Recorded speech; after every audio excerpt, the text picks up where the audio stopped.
साथियों, सबका बहुत बहुत शुक्रिया। पहले तो जितने भी मीडिया कर्मी आज हमारे बीच में आए हैं, आज हमारे आंदोलन को नौकरी नहीं न्याय चाहिए के 126 दिन पूरे हो गए हैं। और जैसे कि मैं बार बार बता चुकी हूँ कि नौकरी नहीं न्याय चाहिए की मुहिम क्या है कि किसी का एहसान नहीं चाहिए। हमारे अंदर पोटेंशियल है, कैपेबिलिटी है, हम इस लायक हैं कि हम अपनी नौकरी खुद ले सकते हैं, हमें किसी की भीख की जरूरत नहीं है। तो इस वक्त को देखते देखते आज मेरे साथ मेरे राइट साइड पे प्रोफेसर डॉक्टर रतनलाल साहब हैं, जो कि मुझे नहीं लगता कि किसी भी परिचय के मोहताज हैं। आप सब, पूरा भारत, जो भी जागरूक इंसान होगा वो प्रोफेसर रतनलाल साहब को जानता होगा। और मेरे दूसरी तरफ मेरे भाई मंजीत नोटियाल जी बैठे हैं।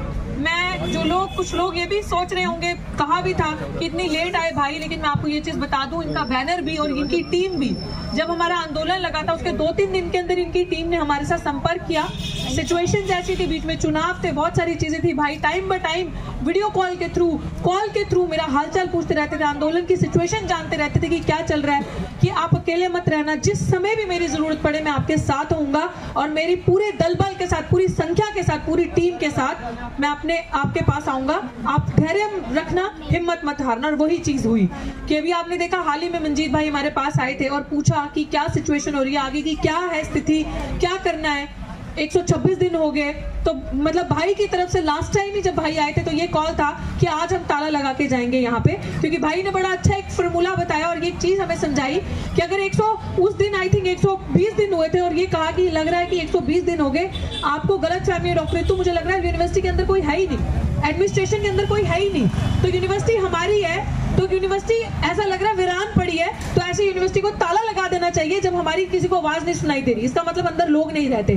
तो तब हमने स्ट्रैटेजी बनाई, तब हमने ये चीजें सोची कि क्या किया जाए ऐसा कि क्या सिचुएशंस रहेंगी कि अभी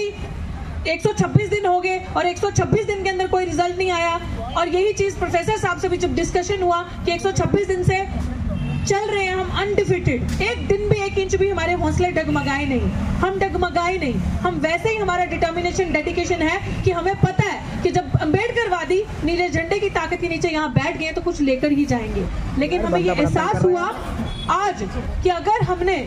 इन्हें, अभी तक तो इन्होंने हमारा एक लेवल देखा है कि हमारे हाथ, जैसे मैं बार बार कहती हूँ, संविधान ने बांधे हैं पीसफुल तरीके से। एक ही हमारे पास विकल्प है, पीसफुल तरीके से अपनी एजुटेशन को करना और चुप करके अपनी मांग करते रहना, इनसे स्टेप बाय स्टेप चलते रहना। लेकिन हमें नहीं लगा कि इन्होंने, हमारे सामने बहुत सारे आंदोलन लगे थे यहाँ पे जो कि इन्होंने उठा लिए। डीन ऑफ कॉलेजेस खुद चल के आए उनकी मांगे सुनने के लिए, क्या मांगी थी, और 2-2, 3-3, 4-4 दिन के अंदर उनके आंदोलन हट गए। लेकिन अब हमारा जो आंदोलन, जो यहाँ पे 126 दिन से एक दलित महिला, साथियों इसके मैं पूरे मीडिया, सोशल मीडिया के राही भी आप सबका बहुत बहुत शुक्रिया अदा करना चाहती हूँ कि आपकी ताकत की वजह से शायद हमारी आवाज जन जन तक पहुंची, आपने हमारी आवाज पहुंचाई और लोगों को बताया। और मुझे भी ये चीज का एहसास हुआ कि इस देश में महिला की कोई इज्जत पहले तो है नहीं, लेकिन अपने आप को देख के एहसास हुआ कि जो भी हमारे लीडर्स हैं वो एक नहीं है, ये चीज हमने मान ली। लेकिन समाज ने ये चीज करके दिखा दी कि समाज एक है, समाज की वजह से ये 126 दिन अनडिफिटेड हौसले से हमने पूरे किए। और हमारे बीच में प्राचा साहब भी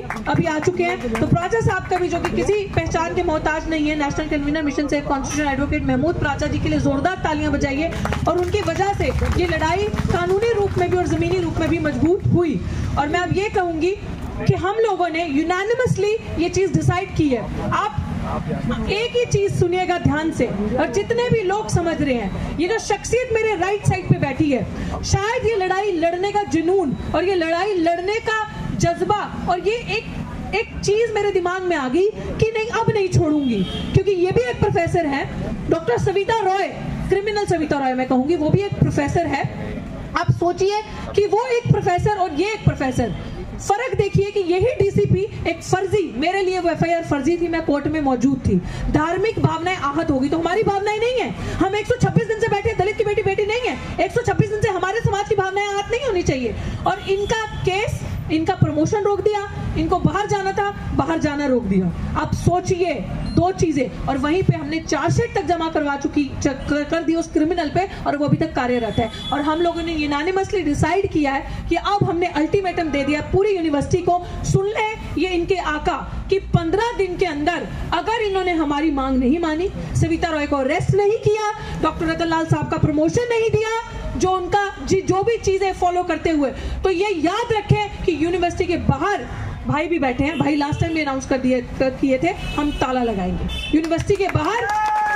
15 दिन के अंदर, क्योंकि ताला लगाने का मतलब ये है कि हमारी तरफ से हमें ये पता चल चुका है कि हम तो बेवकूफ हैं जो यहाँ बैठ के प्रदर्शन कर रहे हैं। हमें तो अब जाके पता चला कि अंदर ऑफिस में तो कोई है ही नहीं, वाइस चांसलर ऑफिस में कोई नहीं रहता, कुर्सियां खाली हैं, कोई नहीं है वहां पे, इसलिए हमारी सुनवाई नहीं हो रही। तो ये हम लोगों ने डिसाइड किया है और बाकी सभी साथी अपनी बात रखेंगे, प्राचा साहब भी बीच में, सब अपनी बात रखेंगे और बताएंगे कि क्या आगे की रणनीति होगी, क्या किया जाएगा, क्योंकि हमारे प्रोफेसर को तो जाने नहीं दिया बाहर और वही सविता रॉय इस समय विदेश में घूम रही है और वो किस आधार पर, वकील साहब बताएंगे, हमारे पास पूरा सबूत है। यूनिवर्सिटी के लोगों ने ही हमें सबूत भेजे हैं, उनके हमें सबूत भेजे और दिखाया है कि मैडम एक प्रोफेसर पे खाली, रतनलाल साहब पे खाली एफआईआर थी और उनका बाहर नहीं जाने दिया, उनको लेक्चर देने बाहर जाना था और उस औरत पे चार्जशीट जमा है और वो भी विदेश में है और पुलिस ने कैसे उन्हें भेजा, वीजा कैसे क्लियर हुआ, कैसे वो विदेश में बैठी है, ये यूनिवर्सिटी भी रिप्लाई देगी, ये पुलिस भी बताएगी। तो मैं चाहती हूँ कि सर आप थोड़ी इस चीज पे लाइट रखें और बताएं कि ये क्या है।